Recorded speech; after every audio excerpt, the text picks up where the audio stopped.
Hi there, welcome to my views and news.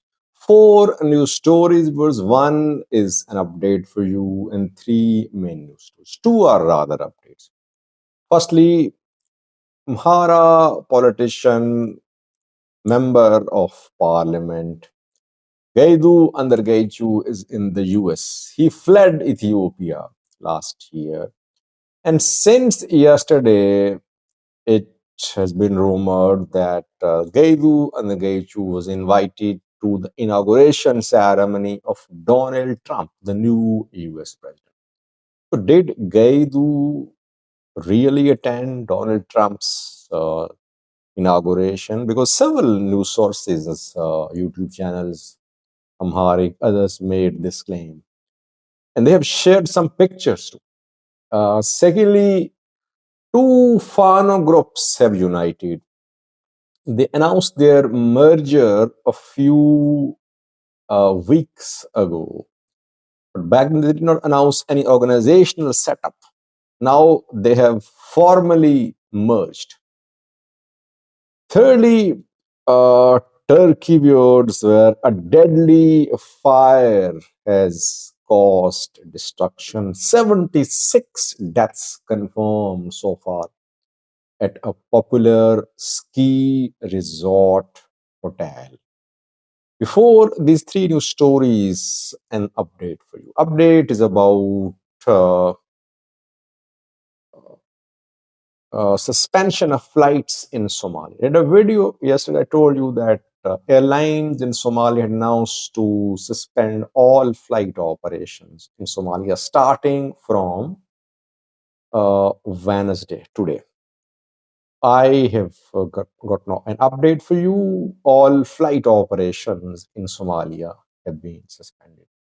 Only one flight has been operated so far since this morning in entire Somalia.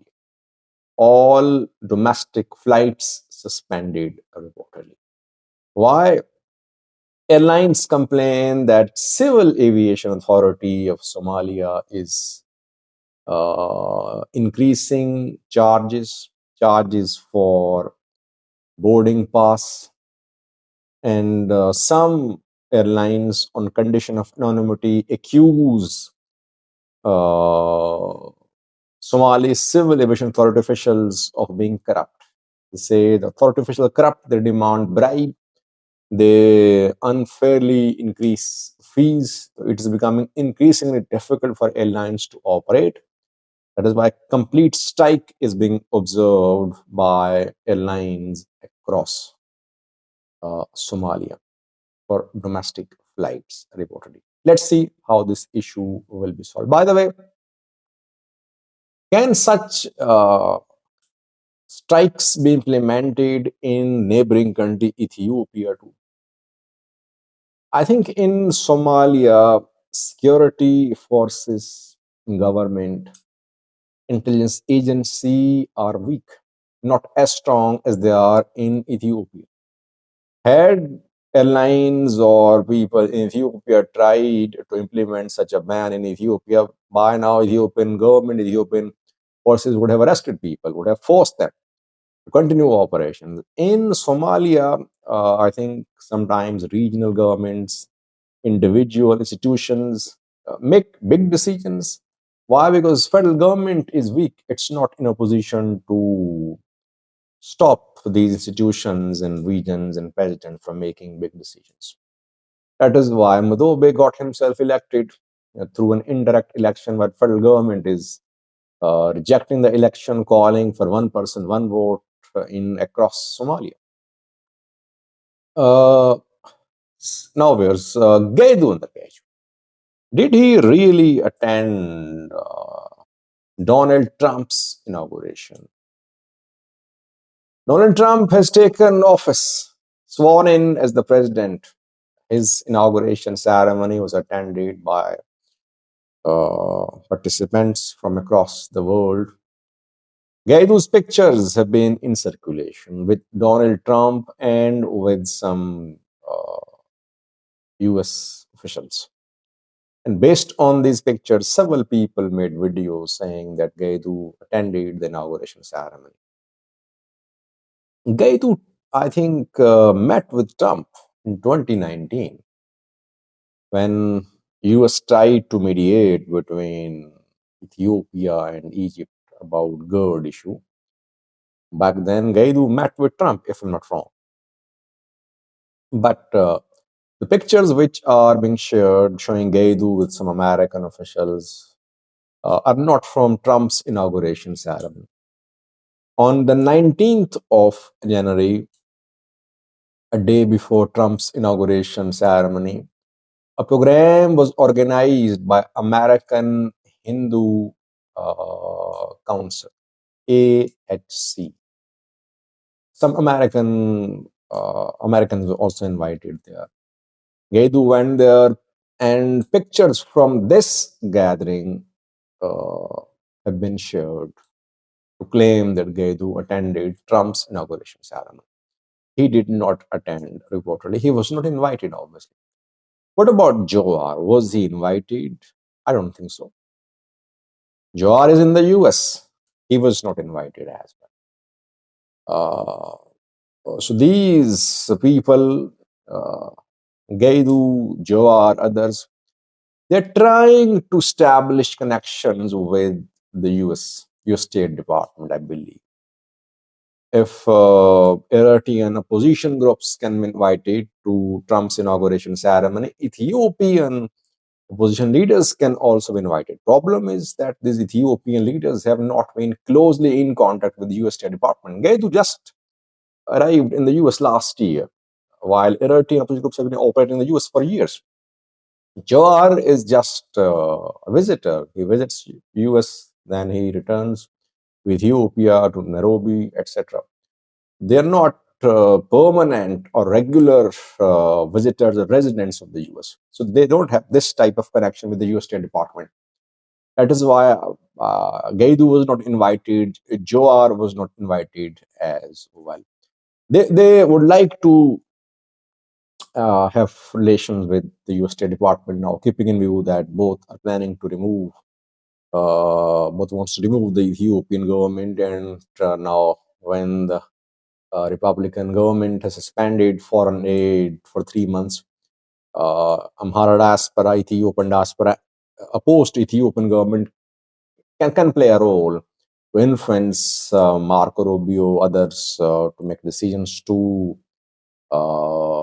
pressurize Ethiopian government. Marco Rubio has been chosen as the Secretary of State, and he was seen with Skandar in the past. If you remember, once he met with Skandar, and he praised Skandar a lot. And Marco was just a senator, I think, or an MP back then. Now he is Secretary of State. Marco knows Skandar very well. Then Tibor Nagy is also part of the new US State Department. Tibor is very critical of his about Eritrean presidents. We'll see some changes, I think, at the US State Department in terms of policies towards Ethiopia, towards Eritrea. Thirdly, viewers, a fire in Turkey, then merger of two Fano groups. A deadly fire in Turkey has partially destroyed a popular ski resort in Bolu province. It happened yesterday. A ski resort caught fire, and 76 people were killed.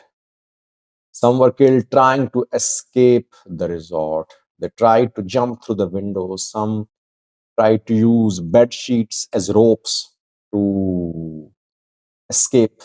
And several died while trying to escape the fire. A 12-story building. It was a tall building.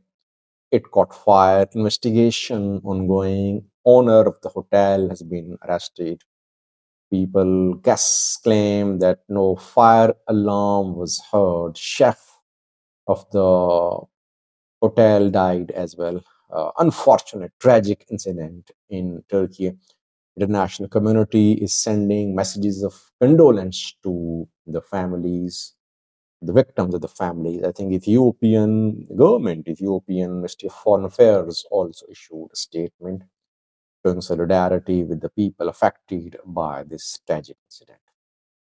Lastly, viewers, the two Fano groups have merged. They have announced their formal organization. They announced their merger, their coalition or merger, whatever you call it, a few weeks ago. And there are two main Fano groups in Gondar. Amhara, Fano, Gondar, and Amhara, Fano, Gondar command announced to unite under one organizational structure 2 weeks ago. Though we cannot say that all Fano groups have come under one command, because these two are two main Fano groups in Gondar, North and South Gondar, but there are others too. So the unity in Gondar is not like unity in Gujjam. Gujjam is under one command, and that command is led by Zamine Kasi, Asras Mare Demte. Anyone who challenges Asras Mare Demte and Zamine Kasi, they are going to be punished. And Zamine Kasi and Asras Mare and Abao, they have managed to establish one command structure in Gujjam. But in Gondar, still there are other commanders who are part of these two groups. Amhara, Fano, Gondar, and Gondar Command, led by Hapte Walde and Bayaken, now announced their alliance a few weeks ago. But we did not know back then who was going to lead the organization. Generally, when two commanders unite, one agrees to serve as a deputy commander. Like we saw in the case of Wallo Fano, Mere Vodajo and Colonel Fantahun united, and Fantahun agreed to work under Mere Vodajo. Vodajo is the commander there, and Colonel Fantahun is his deputy. In Gondar, Baek can now agree to work as deputy commander. Hapte Volde has been chosen as the commander. Hapte and Bio have confirmed that they have established this setup, and they say that details about more organizational structure will be announced soon. Meanwhile, Gujjam Fano welcomed this development. Asras Mare Jamte, political head of Gujjam Fano, issued a statement praising the decision made by Kinau and Apte Walde. Around a year ago, no one thought that it would be possible for Fano groups to create one command centers on zonal level. And back then, there were so many Fano groups, small groups, and with every passing day, new groups were emerging, small units were emerging. It was definitely a difficult task to organize them under one command on regional level. So this task of organizing Fano started a year ago. It has not been completed so far. Fano does not have one regional command structure, but at least on zonal level, gradually it is organizing. Thank you for watching.